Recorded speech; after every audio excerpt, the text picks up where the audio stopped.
Good morning. Good morning. Good morning. Oh, you two-dimensional beings. So for those of you who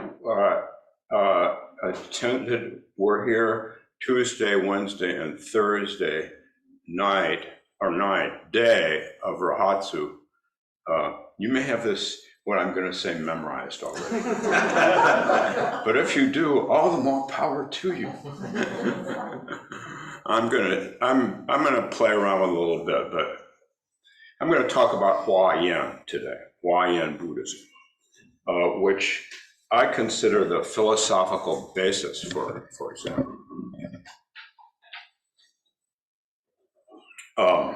Which is really the basic principle, which I'll unpack as all in one, one in all. Within this hand is all life. All life is included in this hand. And at the same time, this hand is not a hand, it's all life. And it is a hand, and all life is included, and it's not. This is Zen, right? This is also Huayan. So Huayan is distilled from the Avatamsaka Sutra, the Flower Garland Sutra in India. And Huayan is the Chinese term for flower garland. And it's more than 1,000 pages long in the Indian version. Chinese, this was way too much for the Chinese. It's abstract, it's transcendental, it's otherworldly, it's impersonal, it's phantasmagorical. They're godlike beings cruising around. As teachers, flowers made up of gems, flowers that exude miraculous fragrances, flowers that emit heavenly music, flowers that emit flowers, that emit flowers, that emit flowers.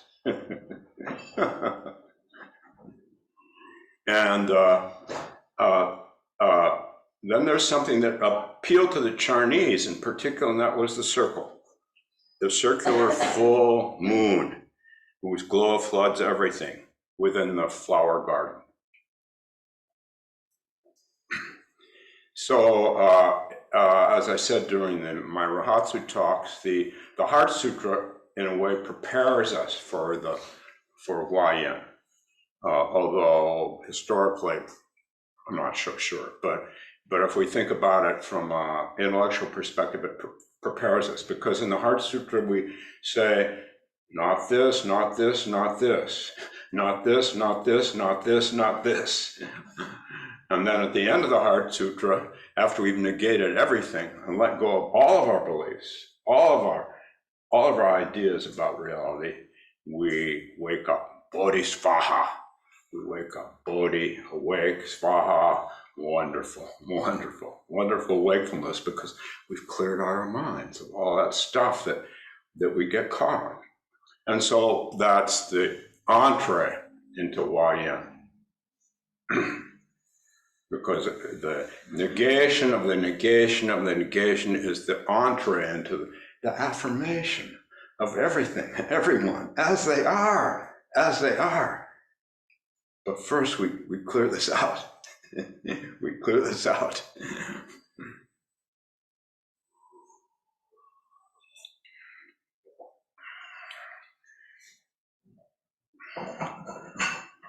That's, as I said in the retreat, the sukha, the happiness, the deep happiness that comes when we pass through our suffering. And we just recognize it, accept it, and open up to it. We find that happiness. So the Chinese are concrete, they're practical. They're saying, how does this relate to me? So they distill from the Avatamsaka Sutra the material that seems the most relevant, the easiest to work with, the easiest to understand and to practice with. And they're interested in enjoyment of life. Indian monks and nuns took a vow to stay away from the world. although Chinese did too, monks and nuns, the common people didn't like that so much. So when Buddhism came to China, they had to start working in the fields, the monks. You guys know all this, but I won't get into this now. Well, maybe you don't know all this. So when we think of Buddhism, Mahayana Buddhism, we think of emptiness and inner being. We think of emptiness and dependent co-origination. And in the Heart Sutra and the Indian texts, they emphasize the emptiness part. In the Chinese and the Japanese and lives and texts and practices, they emphasize the inner being, the dependent co-origination part. But you see how they go together? Everything is continually transforming into everything else. Everything is without its own being. Everything is empty of its own being. Because everyone and everything is transforming. Even though you think you're just the same old Tim doing stupid, absent-minded things for 53 years, 82 years, even when I'm 80 years old. Still, everything is in flux. Everything is changing. My absent-mindedness changes from year to year. Changes. So asvabhava, nothing has its own being. But since nothing has its own being, everything is inner being. Wow, that's deep love because we just feel it. We feel the intimacy. It's not a question of reading some text, we feel it. Our mind just stills down some enough so that we're not caught by our thinking. So I've said twice, I think in the last 2 or 3 years, when my first teacher, Suzuki Roshi, used to give talks, we had no electricity at Tassajara, and we only had the lantern light. So it was a little hard to see him. But the next morning, he gave a talk every night. The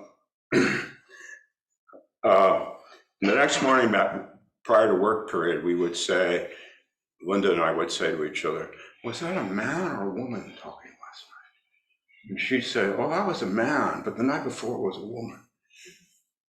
Inner being, right? Everything is transforming into everything else. It's happening. It's happening. Always. Always. So this multifaceted affirmation comes from the negation of the negation of the negation. Separate things we take delight in. We take delight in a new puppy on the block. And we see it online, we want to give it a smooch. It doesn't even see us, it doesn't care. But maybe three-dimensionally it might.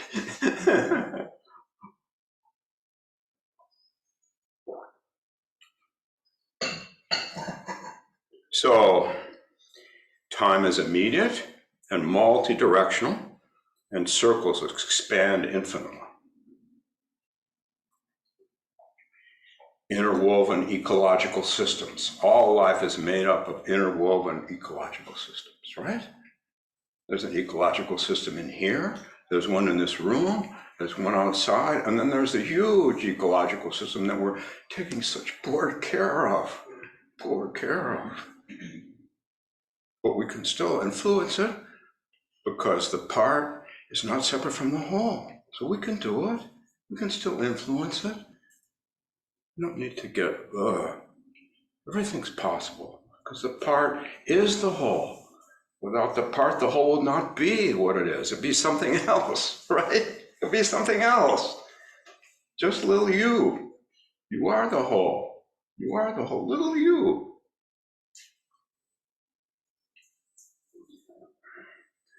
So my father was an Eisenhower Republican, and he did not think anything of this Zen stuff. He thought it was, I have to pay attention to the time. I can't talk about my father.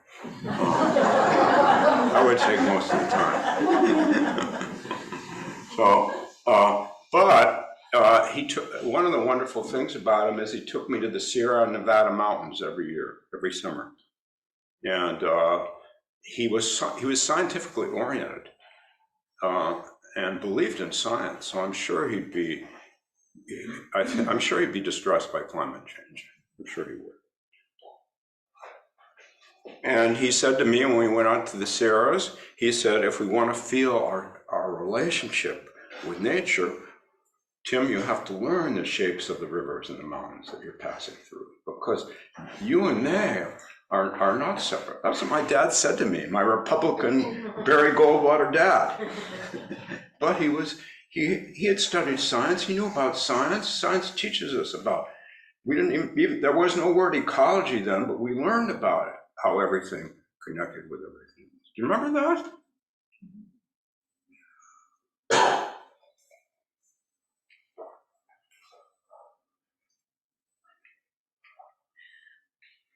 So, and the most common metaphor, which I've talked about many times, but I never get tired of talking about it, is Indra's net. Indra's net. This little jewel of first of all, Indra, the great god, in Hindu god, spreads out a net, which is the universe. And that's a net of many splendored jewels. And each jewel reflects all the other jewels completely. And even a little flawed jewel reflects all the others. And all the other jewels are reflected within it. That's Indra's net. That's all in one and all. That's human ecology, or inhuman ecology. I mean, we don't even human, do you? Human's extra.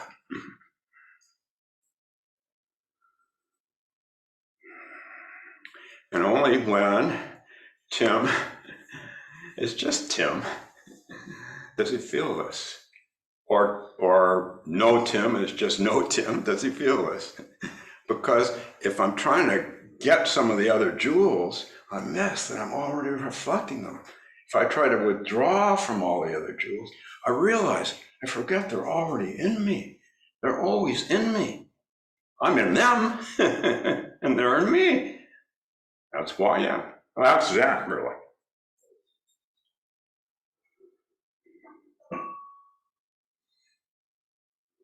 So then we can cherish ourselves just as we are.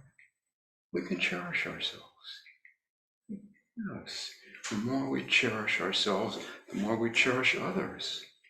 The more we cherish others, the more we cherish ourselves. Because we feel that sense of connection, sense of intimacy.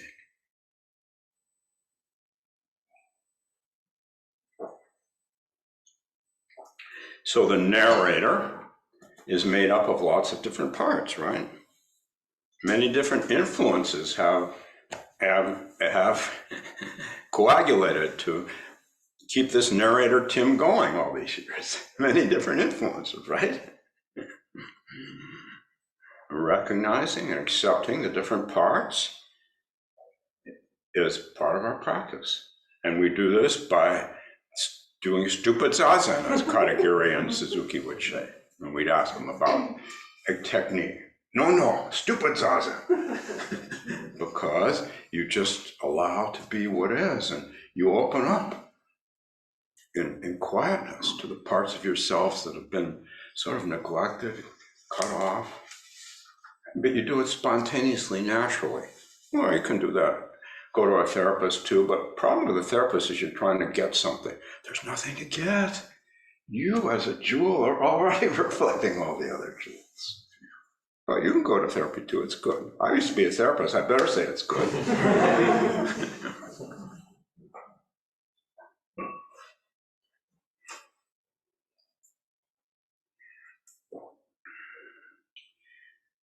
But when we forget, internally or externally, this feeling, I could say principle, but it's a feeling, all in one, all in all, or we neglect to apply it, we suffer. We suffer, right? We suffer. And the true test of the net metaphor is whether we live it. But whether we live it or not, it's living us. So don't worry, it's living you already.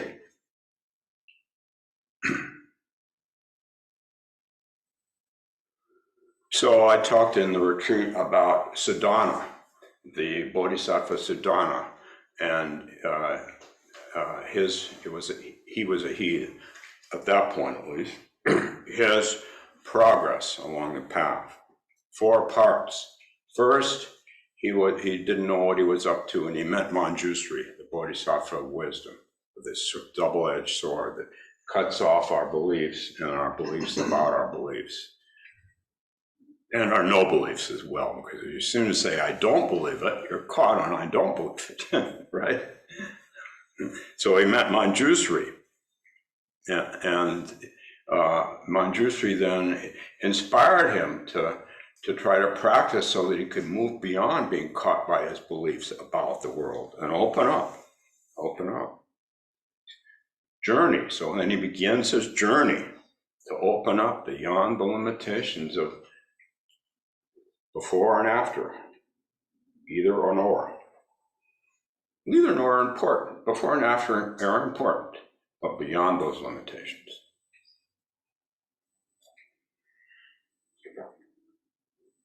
And then in the second part, he goes on his journey. It's a pilgrimage. Before, for hundreds of years, most Buddhist monks and nuns spent years traveling, one place to another, one teacher to another. In the Chinese Chan, you find this, I went to this teacher and this teacher and this teacher. We don't do that. We don't do that. And actually, by the time my first and second teachers did their practice, that wasn't done much even in Japan. Anyway, he travels around and he encounters 53 masters, laymen and ordained, male and female, human and spirit, and I'm adding dogs and cats. I can't resist that, because dogs and cats can be great teachers. I'm going to revise the sutra. You think I can get away with it?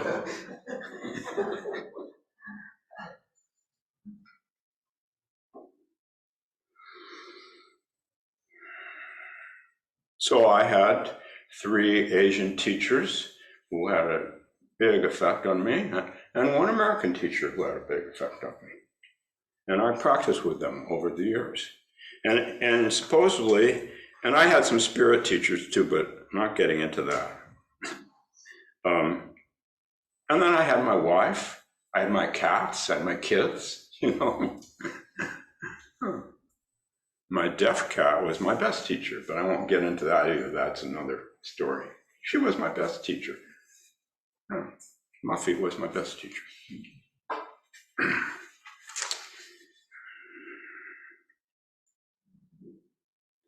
So then as Sudana, the 4th stage, I did the 3rd. The 3rd stage, excuse me. The 3rd stage, Sudama moves toward complete maturity. He encounters Maitreya, the future Buddha. That means the future Buddha, Maitreya, helps him realize his potential as a bodhisattva, realize his potential. And in my case, it was Robert Aitken, whom I spent time with in Hawaii.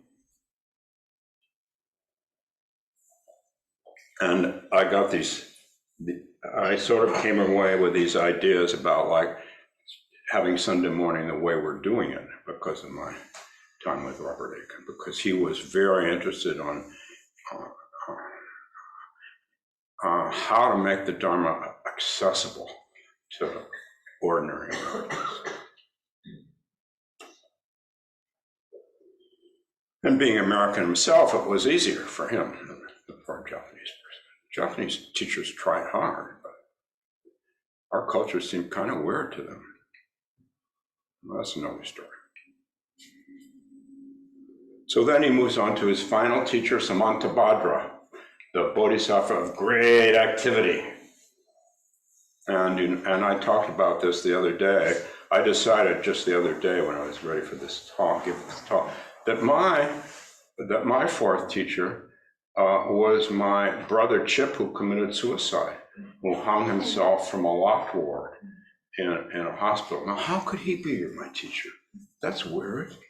Well, I was so hurt by that, so pain that I came to sit every morning in the Zendo, and I just couldn't do anything except grieve and stuff. But I did that for a year, and out of that, I got these ideas about developing services in the Twin Cities, which weren't locked wards for people who were suffering from mental health issues. And so then I spent 25 years doing that. Samantha Bhadra was there helping me. And you know, Samantha Bhadra rides on an elephant. I didn't want an elephant. I wanted something really fast. Not just an elephant, but Samantha Bhadra wouldn't do that. Samantha Bhadra is just an elephant. She takes one step, and then she moves her trunk, and then she sits for a while, and then she takes another step. I was in India watching people trying to get their elephants to move fast. The elephants just, they don't care. They don't care. So Samantha Bhadra was my teacher. My own grieving, guilt-ridden jewel resulted in doing some good stuff and feeling connected to folks as I was doing, because I didn't do it. We all did it together. I managed to find a lot of other people who had these same kind of tragedies in their lives that I had. And we were the ones who did the work together. I could have never done it. There's too much stigma.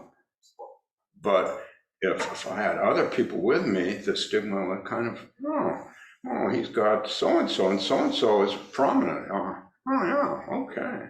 Whatever, whatever.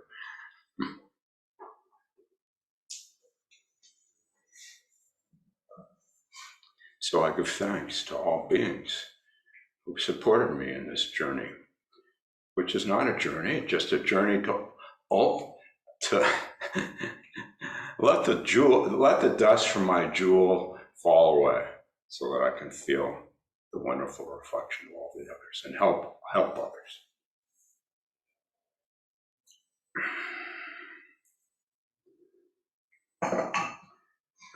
Little mind and big mind and little mind.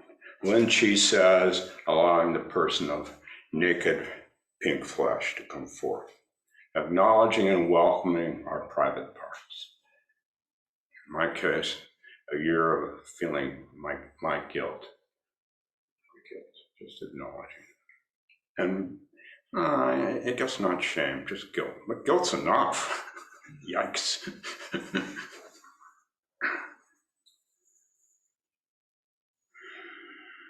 So take some courage to do that. You can seriously do that, but we can do it. We can all do it. We have a stern parent inside. Can we open up to him or her and just recognize him or her and accept them? We have a little kid who's ashamed inside. Can we just open up to him or her when she wants to come forth and accept her and embrace her? We have these parts. Those of you who've been hearing my talks know that these days I'm very attached to Walt Whitman, so I'm large, I contain multitudes. That's my attachment. But that's Huayan. He never read Huayan. Isn't that interesting? As far as I can tell, Whitman had never read anything about Buddhism, but that's a whole other story. As far as I can tell. But he'd had some experiences, and he was familiar with the Vedas and the Upanishads and the Bhagavad Gita.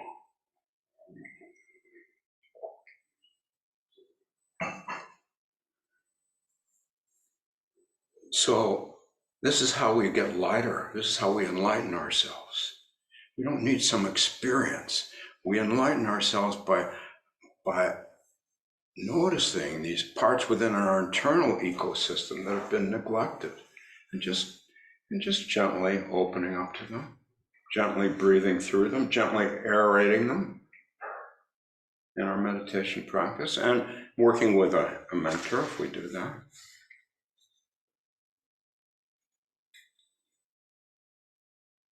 So I had a guy who said to me, after I've been working with him for a couple of years, I don't think we'll ever have an enlightenment experience, but my feeling of heaviness seems to be almost gone. I said, I felt like, this is what I felt like saying to him. What do you want, eggs in your beer? I said, congratulations, enlightenment. What? Enlightenment. He said, no. I said, well, now you're getting heavy again. We go down pretty quickly, don't we? Whoosh, whoosh.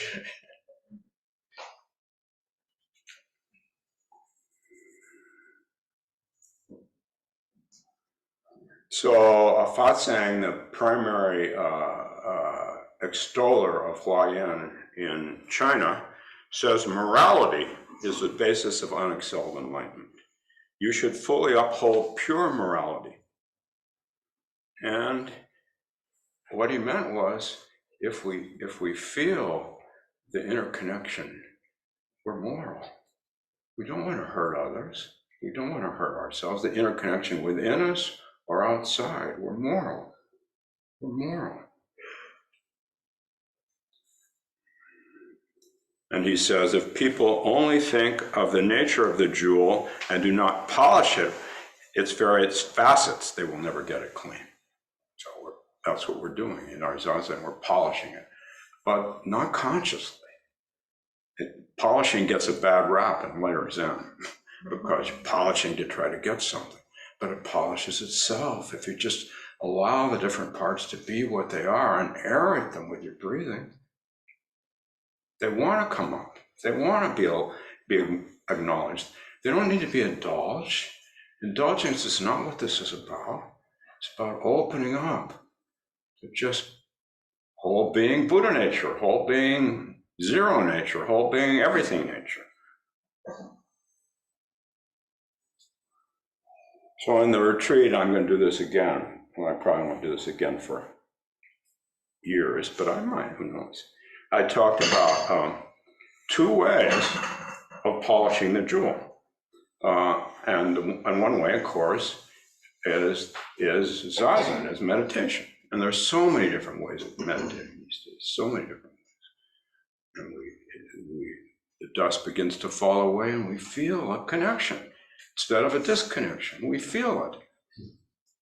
And then the other way, the shorter cut, are psychedelics.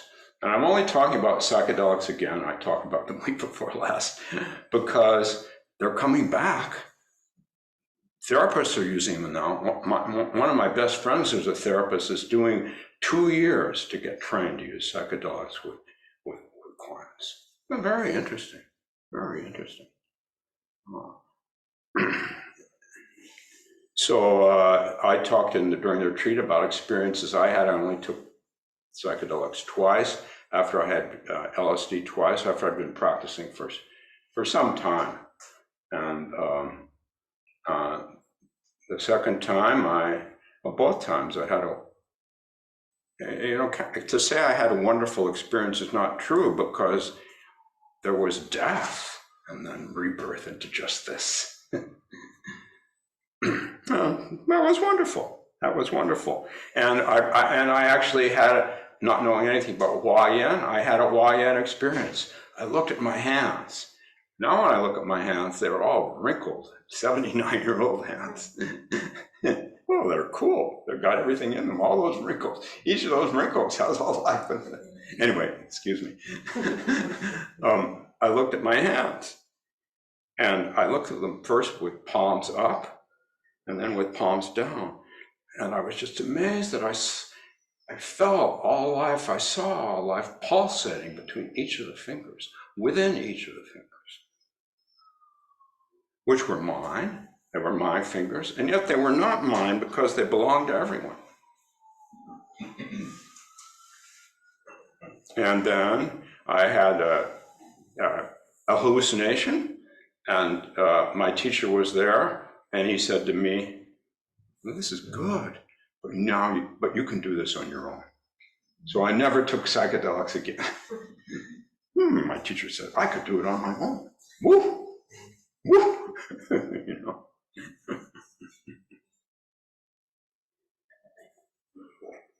But that doesn't mean that psychedelics can't be helpful to give you the inspiration to practice. I think they can be, but you have to be very careful about set and setting. I was very, very careful. And that's a whole other Dharma talk.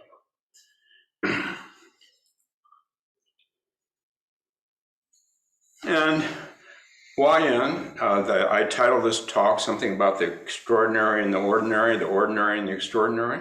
Well, that's YN. That's YN. My teacher, many stories I tell about my first teacher. Him having his first banana split. Woo! Him pruning branches on the tree outside the Zendo in Los Altos. Him playfully wrestling with a little kitten that Linda and I had when my grandmother was over for dinner. He's moving rocks to create a beautiful garden. He didn't take off his robes, and his wife would say, I don't know what she called him. Come on, take your robes off. Change. But he was just having a good time. Just having a good time. Learning to play tennis when he was 60 years old. You heard me tell that story. Falling all over the place. And then I'd say that he said, he gave a talk once, to appreciate our human life is as rare as soil on our fingernail. Well, look at the soil on your fingernail. It's wonderful. It shows you're alive. It shows you're engaged. It's wonderful. It's wonderful. So a monk asked Umon, what is Buddha? Umon said, a rice cake. Another monk was not happy with that, and he said, human, who is Buddha? Because Buddha didn't get anything out of what is Buddha. Who is Buddha? Human said, a sesame bun. It's stories like this throughout the Chan literature, throughout the Chinese literature. Monk said to Jiaoqiu, I've just entered the monastery, please teach me. Jiaoqiu asked, have you eaten your rice gruel? The monk replied, I've eaten. Jiaoqiu said, then wash your bowl. The extraordinary of the ordinary. You just do it. You just do it. It's extraordinary, even if you don't do it well. Well, you try to do your best.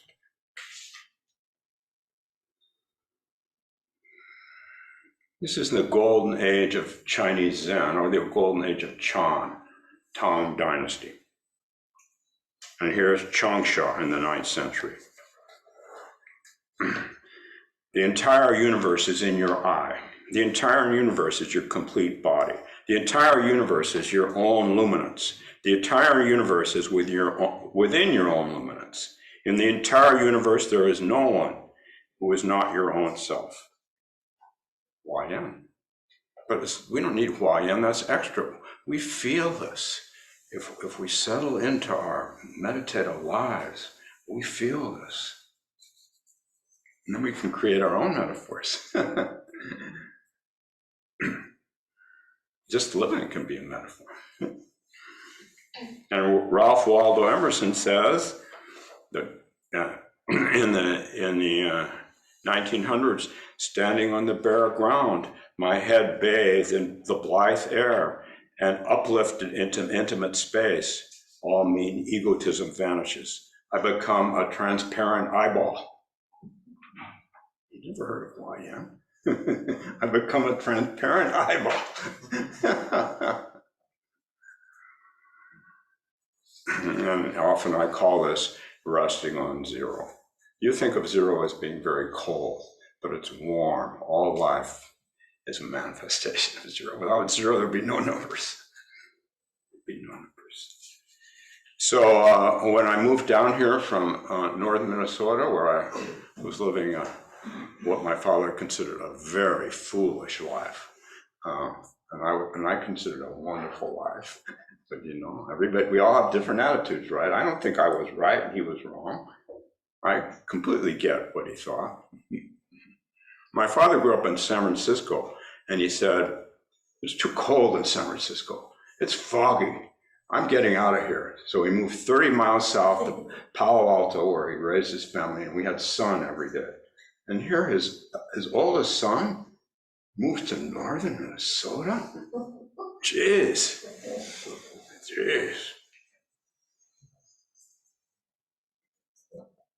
So when I moved down here, I mentioned this in the Dharma talk too, because Wanda encouraged me to talk about it.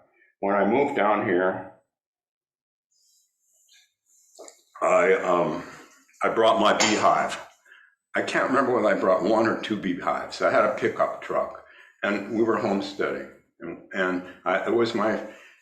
I'd only had beehives, I think, for 1 year, but I brought my beehive down, and I put it behind my house in Emerson, 31st and 32nd in Emerson. Those days, it was illegal to have beehives. I didn't know it in the city. Now, they're encouraging everybody to do it.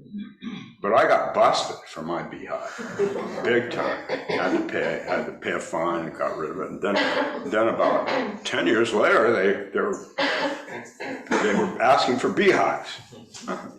They were thinking about the ecosystem, finally. Anyway, I opened my hive up when I got here, and for a while the bees wouldn't come out, but by the second day the bees had come out, and they were out. They were flying around. They weren't swarming up in a tree, so I didn't have to worry about that. They had a good hive, and I had plenty of honey for them. They were there, and I got close to the hive, and they began circling around my body. I had to stay still, stay quiet. If I stayed still, if I stayed quiet, they didn't do anything.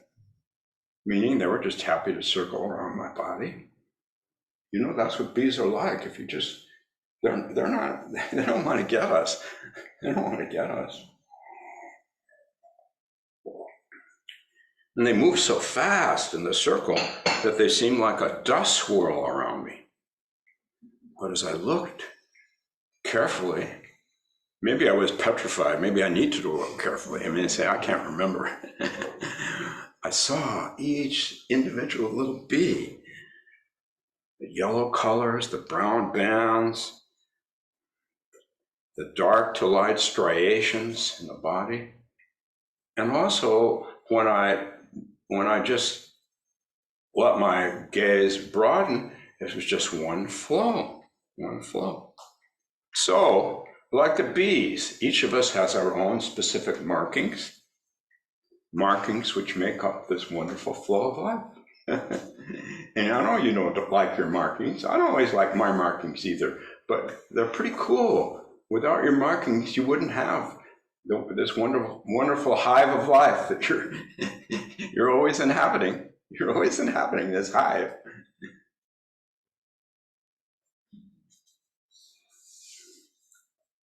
So when I talked about this in the retreat, I brought my unso from upstairs and put it out here. That's if there's one Zen symbol that's probably the most concise, it's the inso. That's the circle.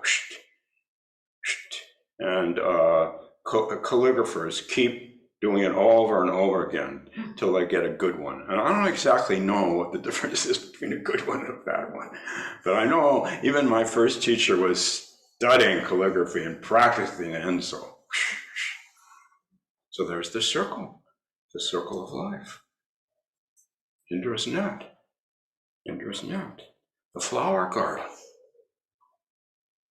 The first teacher in our lineage, Bodhidharma, is called the great teacher of circle enlightenment.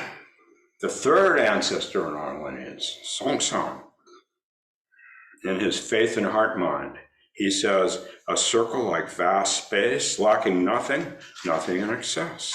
The sixth ancestor, Huineng, used 96 types of circles. That's what it says. I don't know. I have no idea how he used 96 types of circles. I don't know who counted them. A circle within a circle within a circle. Ecosystem within ecosystem within ecosystem.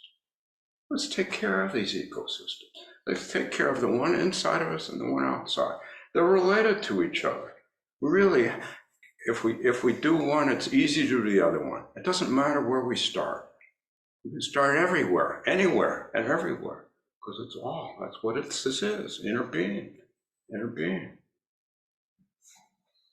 And so the enso that the calligraphers do, it's never closed, because when it's closed, it shuts down. It's always open. It's always got imperfections around it. Even when I got up by the enso master, Tanahashi has splotches on it. But the splashes are cool because we're all splashed. We're splashed beings, and that's part of Indra's net. Well, that's the way me as a Zen teacher, I do Indra's net. I don't know if Foxsong did it that way. That's the way my teachers, both of my teachers did it.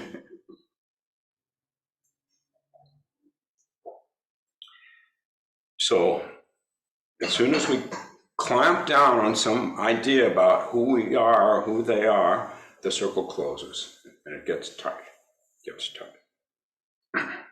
When we do that, we can just breathe through it. We can just aerate it, because we do it all sometimes. We always do it sometimes.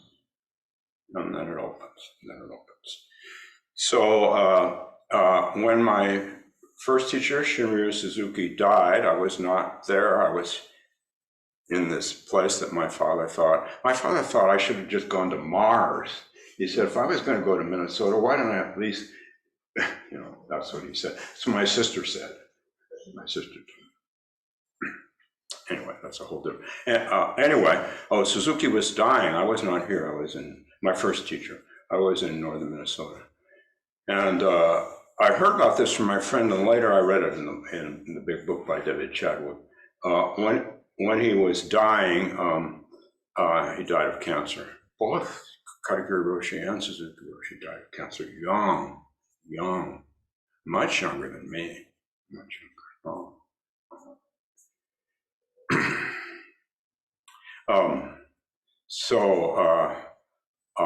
When he was dying, his head student, who was going to become his successor, Dick Baker at the time, went in the room to visit with him, and Suzuki opened his eyes, and Dick said to him, "When will we see you again?" And Suzuki was very weak. He could only use one arm, and he went like this, the circle, and then he went like this, the gassho. But according to what my friend, he couldn't gassho with both hands because he was too weak. That circle, always supporting us in sickness and health, and in life and death, always supporting us. We're pretty lucky, don't you think we're pretty lucky? Aren't they pretty? So that's what I want to say this morning, and there's a little bit of time for questions from the two-dimensional people and then questions from the three-dimensional people. I think I'll ask the two-dimensional people, or comments, or stories, or songs. I think I'll ask the two-dimensional people first. Two-dimensional people, 44 two-dimensional people. I'm happy to see you. Some of you I can't see, but I can see your names. Some of you I can see. Do you have anything to say? I did actually have something that I did want to say. Let's see who that's coming from. I'm trying to see. Who is it coming from? Is that coming from, Paul? Is that coming from you? Yeah, that's me. Hi. Hi, Paul. Yeah. Hi, Tim. I was just kind of thinking about, what you were saying about, I was kind of thinking about some of the stuff you were saying and how it was kind of related to, interconnectedness. And I think here in America, that's very easy for us to forget because our culture is very individualistic. But I found that, I recognize that we are all individuals in a collective, that you can't go fully in one way towards individualism or towards collectivism, because, you know, then it just becomes unbalanced. That's right. And as soon as you start recognizing that you're part of the community and a part of nature, that you have this connection to everything around you, that once you recognize that, it's easier, I think, to connect with others. Yes, thank you, Paul. As soon as you recognize that, it's easier to connect with others. And this funny thing is that, you know, if you do something to support someone, they want to support you. Duh. But I'm always surprised. Or I forget, right? I forget. They want to support you. So that's taking care of the ecosystem. That's the beginning of taking care of the ecosystem. Thank you, Paul. Anybody, any other two-dimensional being?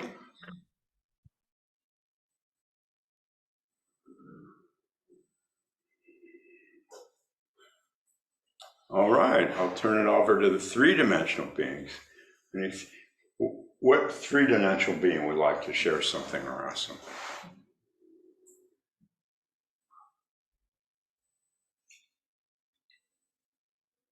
Yeah, hi. What's your name? My name is Dan. Hi, Dan. I was visiting St. John's Abbey yesterday. In St. Joseph.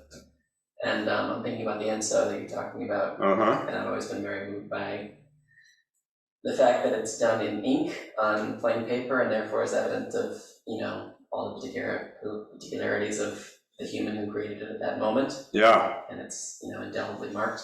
Yeah.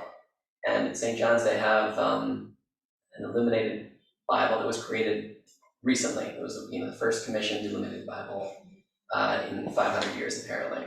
And I learned in the display cases that they had for this illuminated Bible about the practice of scribes in doing illuminated Bibles in years gone by, and also evident in this new version, that occasionally there was some sort of transcription error or some problem that occurred in the transcription, and that because the materials were so precious that the scribe wasn't able to just discard and start again on that page, and they would need to somehow integrate that error into Isn't that wonderful? Isn't that wonderful? I think the term was the sign of return or something. Oh, sign of return. And that the ones that I saw evidence of in the display cases where the transcription error would have skipped a line or two, and they would indicate the error by having some sort of element in the margin. In this case, it was a sparrow holding a string that tied down to a box that contained the two missing lines at the bottom margin, and therefore you could skip down to the bottom and then return back to the top. And in thinking now about the inside, I can see that they're both evident of fallibility, of of the specificity of human expression, and both in ink on this precious paper. Oh, that's wonderful. That's a wonderful example. Thank you. Thank you. This morning, when I left home, I counted them. We had 49 sparrows in our backyard because my wife is really into birds, and we have bird baths and bird feeders, and we have proliferations of sparrows. So if I've lost my meditative mind, all I have to do is stand outside for a few minutes and just appreciate it. Now the sparrows are so proliferated that the cardinals want to keep their distance and the woodpeckers keep their distance. But on the sparrows are just little, but as a group, talk about an interdependent web of life. They're really there. And Linda, my wife, has to fill up the bird bath 3 or 4 times a day because they're just playing in it. And the cardinals will come at the beginning of the day or the end of the day when the sparrows are not there. Anyway, I don't know why I told that story. Oh, because you mentioned sparrows. Yeah, you mentioned sparrows. ecosystem, right? Ecosystem. We lost most of our, we lost 80% of our bird population, I read, in Uptown. So Linda Burkett, Dial Show, my wife. Yeah. Okay, let's see. Time for one more, or we can just sit quietly for 2 minutes and do absolutely nothing. Just rest on zero.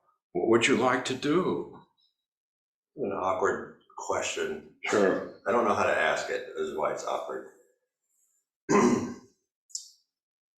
With everything in one thing is everything. How do we keep the ego out of that? From expanding to the everything. Yeah, well, by taking care of the ego, which is different from indulging, meaning I have to take care of Tim. I have to take care of the little beings that make up Tim by recognizing them and accepting them. And we need ego, but ego has to settle down so it realizes this wonderful interconnectedness. Ego is important. Without ego, we wouldn't have a past and a future and momentum. I needed ego to do my 25 years of work after my brother's death. Ego helped me, but I needed to be receptive. I needed to keep practicing my zazen. And did I do it perfectly? No. And when I look out there, I think, where do all these homeless people come from? I thought we had solved that problem. So I'm sure, but I did it, but that was ego. But ego ameliorated by aeration,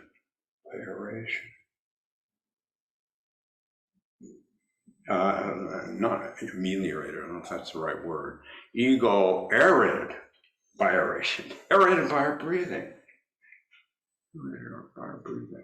We think we should get rid of ego, we need ego. But did I address what you're talking about, Jeremy? Maybe. Okay, well, maybe not. Maybe not, you know? No. It's good to just, Go ahead. One thing I read in the book, China Root, which was about Taoism and Zen, and one thing that I thought was interesting was their take on like thoughts and emotions just being more of the Tao manifesting in the light, and there's no need to, if they're just part of it too, and they're just another manifestation of everything else. Yes. I thought that was interesting. And I was also thinking too that, like, with everything being Buddha, all those thoughts and ego too, those are also Buddha. Sure. There's no way that it isn't. Sure.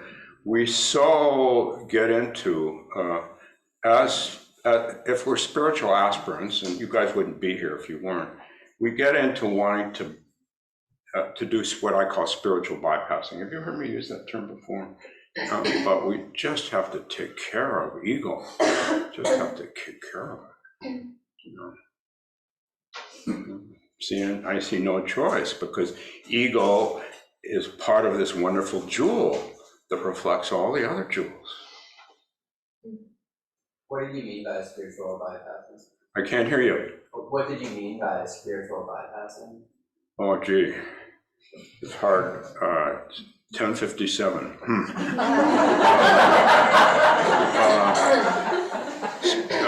Very quickly, bypassing our own personal needs for friendship, for love, for food, for sex, for intimacy, for achievement. We have those needs. Maslow talks about a hierarchy of needs. Ego, that's ego. We need to take care of all those.